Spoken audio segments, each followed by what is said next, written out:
জানেন বাস্তব সত্য হলো কি, যখন 6 মাস বয়স হয় তখন বুদ্ধি বিবেকের উদ্রেক হয়। আর যেই মুহূর্তে বুদ্ধি বিবেক তার এই স্মৃতির মধ্যে চলে আসে, সেই মুহূর্তে ভগবান গিয়ে তাকে দেখা দেয়। আর ভগবানকে দেখা মাত্র তার পূর্বের স্মৃতিগুলো উদয় হয়। এই পর্যন্ত কতবার পৃথিবীতে গিয়েছি, কত জনিতে গিয়েছি, পশু পাখি থেকে শুরু করে মনুষ্য জনি সব জনিতে গিয়েছি, কতবার জন্মেছি। যাওয়ার সময় গোবিন্দকে কথা দিয়ে গিয়েছিলাম যে ওখানে গিয়ে তোমার নাম করবো কৃষ্ণ, ওই জগতে গিয়ে তোমার নাম করবো। দেখো এবারের একদম ভুলবো না, একদম ভুলবো না, তোমাকে কথা দিয়ে গেলাম। আর সেই পূর্বের পাপ কথাগুলোর উদয় হয় মাথায়, আর প্রচন্ড অসুস্থ হয় বলে হাত পা ছোটাছুটি করে, হায় হায় আবার যাবো ওই পাপের রাজ্যে, আবার যে কি করবো তার ঠিক নেই, আবার কোন জমিতে যেতে হবে তার ঠিক নেই। তাই হাত পা ছোটাছুটি করতে থাকে। আর প্রচন্ড কৃমি কীটের কামড়ে যখন শরীরটা ক্ষতবিক্ষত হয়, তখন বলে ভগবান তাড়াতাড়ি আমাকে বাইরে বের করে দাও, আমি ওখানে গিয়ে তোমার নাম করব, আর কখনো তোমার নাম ভুলবো না, প্রতি মুহূর্তে তোমার নাম করব। কিন্তু কি হলো, কিন্তু কি হলো, ভাগবতের আচার্য বলে ভূমিষ্ঠ হওয়ার পরে যখন স্বজনের কাছে আমাকে তুলে দেয়, স্বজন আমাকে কোলে নেওয়ার পরে মুখে একটুখানি মধু দেয়। মধু দিয়ে কি বলে জানো, যেন মিষ্টি মিষ্টি কথা বলে। স্বজনের কাছে দিলে একটু মধু দেয়, যেন মিষ্টি মিষ্টি কথা বলে। কিন্তু দুর্ভাগ্য হলো, প্রথম দিনে যেটি আমার সঙ্গী হবে, শেষের দিনে যেটি আমার সঙ্গী হবে। যার সময় কি সঙ্গী হবে আমাদের, হরে কৃষ্ণ কৃষ্ণ কৃষ্ণ হরে হরে, হরে রাম রাম রাম হরে হরে। এই হরি নাম যাওয়ার দিনের সঙ্গী হবে। আর আসার দিনেও কিছু কিছু মানুষ দেন, এখনো দেন না তাই না, কি দুর্ভাগ্য হলো আমাদের মধ্যে অধিকাংশই কানে হরিনাম না দিয়ে মুখে একটু একটু মধু দেয়, যাতে মিষ্টি মিষ্টি কথা বলে। কিন্তু মিষ্টি কথা কি হয়? কজন বলে, কত সন্তানকে দেখেছে বাবাকে মারতে মারতে মারতে মারতে রাস্তায় তুলে দিচ্ছে, জুতো দিয়ে পিটিয়ে বাবাকে রাস্তায় তুলে দিচ্ছে। কত সন্তানকে দেখেছে। এই কয়েকদিন আগে পাটে গেলাম, পাটের থেকে নামার পরে একজন বুড়িমা আমার গলা জড়িয়ে ধরে কাঁদছে। কারণ আমি সেখানে একটু বলেছিলাম যে দেখো দেখো আমরা সবাই ভগবানের সেবা করি, কিন্তু যে আমার জ্যান্ত ভগবান, সে মা বাবার সেবা করলাম না কোনোদিন। তাই এই কথা শোনার পরে বুড়িমা আমার মাথায় হাত দিয়ে আশীর্বাদ করছে আর বলছে তোমার আয়ু হোক, আমার মাথায় যত চুল আছে তত বছর আয়ু হোক। আর তুমি যে কথাটা বলেছো এই কথাটা সব জায়গায় বলবে। কি বলবে জানো, যে আমরা বুড়ো মানুষের না খুব কষ্টে আছি। যতদিন সংসারে কাজ করতে পেরেছিলাম ততদিন এই বৌমারা ছেলেরা খুব ভালো দেখতো। যেদিন কাজ করতে পারি না সেখান থেকে আমাদের আর ওই ঠিক ভাগবতে বলে কি জানেন, গো রাজ সর্বকম। ওই কৃষকের চাষের গরুটা যখন বৃদ্ধ হয়ে যায়, চাষের গরু বৃদ্ধ হয়ে গেলে ওই কৃষক ওই গরুটার প্রতি যে আচরণ করে, ঠিক বৃদ্ধ বয়সে ছেলে মেয়েরা বৌমারা ওই বাবা মায়েদের প্রতি সেই আচরণই করে। তাই বলছিলাম একদিন না একদিন আমিও তো বুড়ো হব, বৃদ্ধ হব।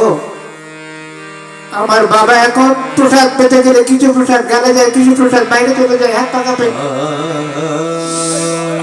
তাতে হয়তো বা আমার সহধর্মিনী কত গালি গালা, একদিন আমার তো হবে এরকম। আমার তো হবে। কৃষ্ণ ভগবানের সেবা করছি কত ঘটা করে, কিন্তু আমার বাবা মা বিছানায় পায়খানা প্রসাব করে সেই প্রসাব পায়খানার উপরে শুয়ে আছে, তার দেখা আমি শোনা করছি। কৃষ্ণ তার দেখাশোনা নেই। ভগবানের চরণে পুষ্প নিবেদন করছি, তুলসী নিবেদন করছি, ঘটা করে কত কিছু দিচ্ছি, বাবা মার দেখাশোনা নেই।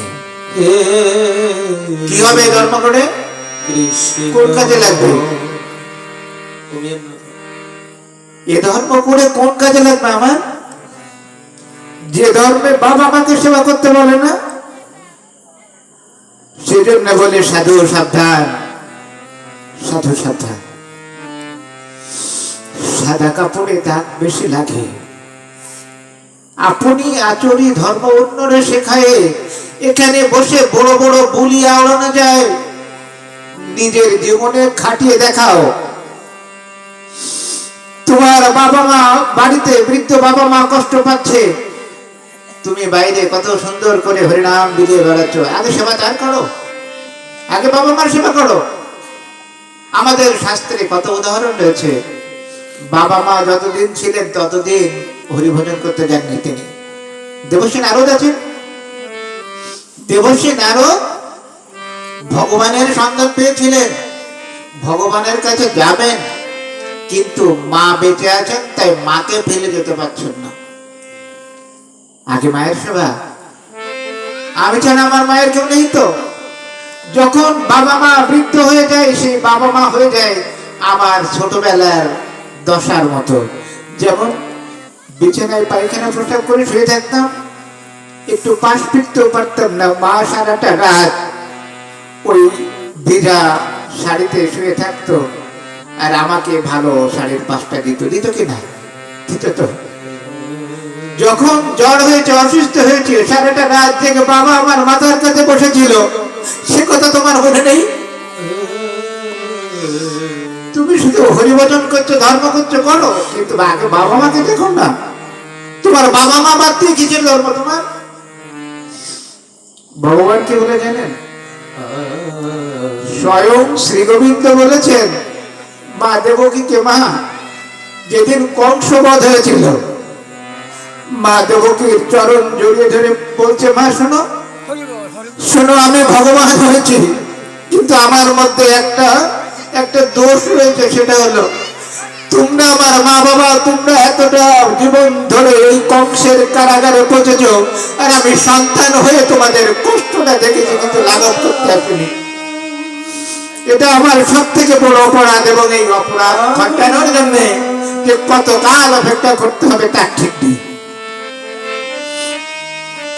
এই জন্য আমি বলবো, সবার কাছে বলবো, সবার মা বাবা আছে, হ্যাঁ ধর্মের কর্মের প্রয়োজন আছে, কিন্তু বাবা মার সেবা বাদ দিয়ে নাই।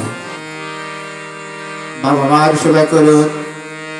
তাই ওই বুড়িমা এসে বলছিলেন যে আমার বৌমা আমাকে কোনো জিনিসে হাত দিতে দেয় না। হ্যাঁ, আমি যাই করি না বলে নোংরায় তা দেওয়া যাবে না, ওই এক পাশে রেখে দুটো করে অন্য দেয়, তাই পাই। তাহলে আসল যে জিনিস সেটা দিচ্ছি না হরিনাম। কানে নাম দিন, কারণ কানে নাম দিলে তার মতি ফেরে। আর নিজে যদি দিতে না পারি, তাহলে শ্রী গুরুদেব বসে আছেন, সদ গুরু ধরে আমার সন্তানকে দীক্ষা দেই, দীক্ষা দিয়ে হরিভজনের পথে পরিচালিত করি, যাতে আমার পরের দিনগুলো ভালো যায়। কারণ যে সন্তান হরিভজনের পথে যায়, একটু হলেও গোবিন্দের নাম স্মরণ করে, তার সেই পরবর্তী জীবনের জন্য একটু না একটু ভয় হয়। কারণ যে ধর্ম করে তার পরকালের চিন্তা আছে, যে ধর্ম করে না তার পরকালের চিন্তা নেই।